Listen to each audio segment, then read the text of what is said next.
Hello বন্ধুরা, যশোদা দাস 93 চ্যানেলে আবার তোমাদের সবাইকে জানাচ্ছি স্বাগত। আজকে ভিডিওটা একদমই অন্যরকম। দেখো, 7 সমুদ্র 13 নদীর পার পেরিয়ে আমরা কোথায় যাচ্ছি, সেটা অবশ্যই একটা গুরুত্বপূর্ণ জায়গায় যাচ্ছি, আর সবটাই তোমাদের সঙ্গে শেয়ার করব। তোমরা আমার সাথে থেকে দেখতে থাকো। তো চলো, দেখো আমরা চলে এসেছি অযোধ্যাতে, আর অযোধ্যার সেই রামভূমির মেন গেট, সেখানে আমরা অনেকটা হেঁটে এসেছি। বাস অনেক দূরে দাঁড়িয়ে আছে আর আমরা যাচ্ছি হেঁটে হেঁটে। তো চলো, অবশেষে আমরা চলে এলাম রামভূমিতে। এই যে রামভূমির প্রথম গেট, আর আমরা এই গেট দিয়ে এখন প্রবেশ করছি রামলাল্লা। কি বলবো, আজকে এত শান্তি লাগছে মনে, একটা অসম্ভব শান্তিপূর্ণ লাগছে। মনের ভিতরটা যেন ছটপট ছটপট করছে যে আমি অবশেষে রাম মন্দিরে চলে এলাম। এখনো যেন বিশ্বাস করতে পারছি না যে রাম মন্দিরে এসেছি। তো চলো, মেন গেট পেরিয়ে আমরা হাঁটার পথে রওনা হচ্ছি সবাই। আমাদের সঙ্গে আছে অনেক মাতাজি এবং প্রভুরাও রয়েছে। যদিও খুব ক্লান্ত, তেষ্টা সব কিছুই আছে, কিন্তু তবুই একটু ভিডিও করে নিয়ে যাচ্ছি, কেননা ভবিষ্যতে আমার এটা দেখতে হবে। আর খুবই আমার ভালো লাগছে, কি বলবো তোমাদের, বলে বোঝাতে পারছি না। সঙ্গে আমার জামাইবাবু আছে, দিদি আছে, শাশুড়ি মা আছে, ছেলে মেয়ে বর সবাইকে নিয়ে এসেছি। দেখো আমার কি অবস্থা। আর এই যে দেখো রাস্তার পাশে কি না আছে এখানে। এই যে দেখো, দুধারে রাস্তায় কেউ দর্শন করে ফিরছে, কেউ আসছে। তো আমরা এখন আসছি।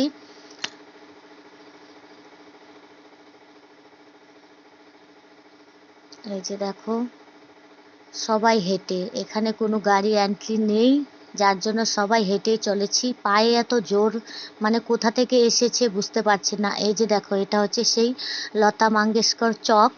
এর থেকে আর বেশি দূরে নয়, কাছেই আছে রামলাল্লার মন্দির। তো চলো, ভাগ্যে থাকলে, এখনো বিশ্বাস হতে পারছে না, ভাগ্যে থাকলে দর্শন হবে। তো চলো দেখি কি হয়। এই যে দেখো কতটা সুন্দর লাগছে। প্রচুর লোক, প্রচুর লোক, কি বলবো।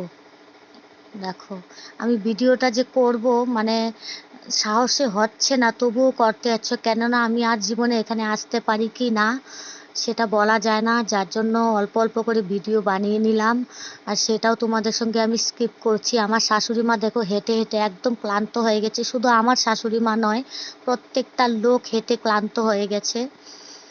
আমার ছেলে মেয়ে সবাই পায়ে হেঁটে যাচ্ছে। আমার ভাগ্নি দেখো জামাইবাবুর কাঁধে বসে গেছে, কেননা ও অনেকটাই ছোট। আর আমার ছেলেও খুব খুশি, আমার মেয়েও সঙ্গে চলছে সাথে। দেখো, সবাই রামলাল্লার নামে ধ্বনি দিচ্ছে, জয় শ্রীরাম জয় শ্রীরাম। এটা শুনে বুকের ভিতরটা যেন ধরপড় ধরপড় করছে আমার। আমার ছেলেও খুব খুশি। এই যে দেখো,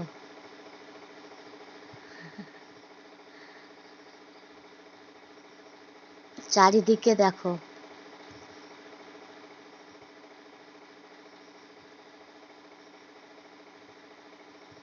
আমি কোনোদিনও ভাবতে পারিনি যে আমি রাম মন্দিরে আসবো। তো চলে এসেছি। হয়তো শ্রী ভগবানের এটাই ইচ্ছা ছিল, নয়তো আমি আসতে পারতাম না। তো চলো, শেষ মুহূর্তে একদম এন্ট্রি গেটে চলে এসেছি। এখানে বড় বড় পর্দা লাগানো রয়েছে। এই যে দেখো, আমরা একদম মেন গেটে ভিতরে এখন প্রবেশ করছি। এই যে, এই যে দেখো মন্দিরের শুরু। তো চলো দেখি আর কতটুকু হাঁটতে হবে জানি না। যখন এতটা হেঁটে চলে এসেছি, তো লাস্ট এতটুকু তো কোনো ব্যাপার নয়, যেতেই হবে আমাদের ভেতরে।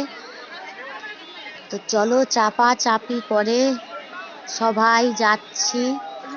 যে যার মতো পারছে চিৎকার করে বলছে জয় শ্রীরাম জয় শ্রীরাম। আমিও বলছি,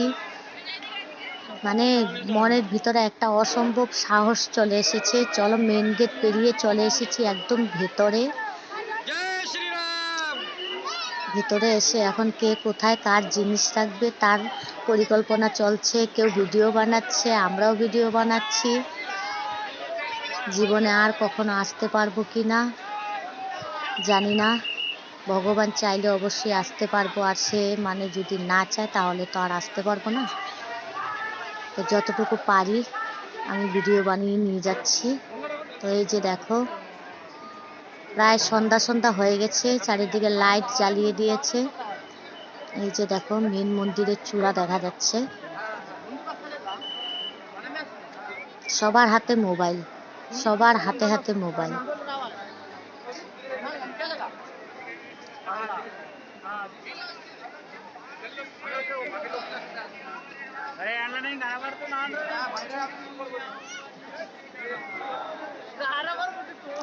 আমাদের সাথে অনেকেই আছে, আগে পেছনে আমাদেরই অনেক লোক আছে। যে দেখো আমরা প্রায় ঢুকে গিয়েছি ভেতরে।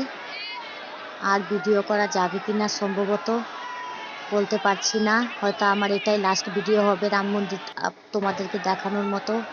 চলো, ভিডিওটা ভালো লাগে থাকলে একটা লাইক কমেন্ট শেয়ার অবশ্যই করে দিও। তো আজকের জন্য ব্লগটা আমি এখানেই শেষ করছি।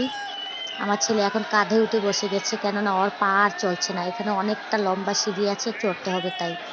তো আজকের জন্য টাটা, বাই বাই।